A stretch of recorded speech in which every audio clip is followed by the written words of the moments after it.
मित्रांनो, बिहारचे इलेक्शन होऊन अवघा 4 महिन्यांचा काळ लोटला गेलाय आणि असं समजतंय की उद्या बिहारचे मुख्यमंत्री नितीश कुमार हे राज्यसभेवरती जात आहे.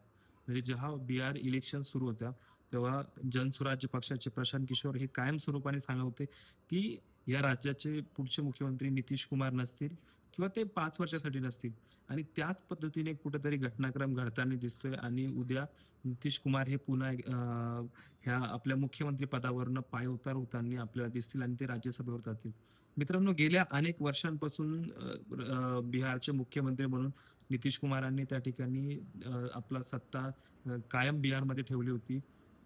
एवढ्या अनेक वर्षांची सत्ता त्या ठिकाणी ते सोडून आता उद्या राज्यसभेवर जातील आणि बी त्या ठिकाणी त्यांचा मुख्यमंत्री बसवेल अशी चर्चा आहे. आता याला कारण दिलं जातंय मित्रांनो, की 75 वर्ष ही नितीश कुमारांची पूर्ण झाली. म्हणून त्या ठिकाणी नितीश कुमारांना राजीनामा देऊन त्यांना राज्यसभेवरती पाठवलं जातंय.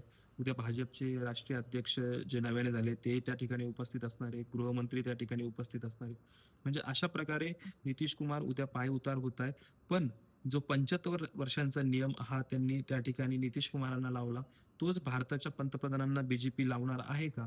हे देखील त्या ठिकाणी बघावं लागणार आहे. पण मित्रांनो, या निमित्ताने मी सविस्तर व्हिडिओ याच्यावरती करणारच आहे.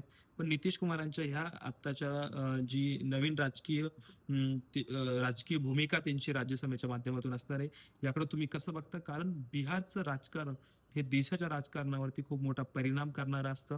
खूप भारताच्या राजकारणातलं विद्यापीठ म्हणून राजकारणाचं विद्यापीठ म्हणून बिहारकडे बघितलं जातं. या सगळ्या घडामोडींकडे तुम्ही कसं बघता? कमेंट करून नक्की कळवा. धन्यवाद.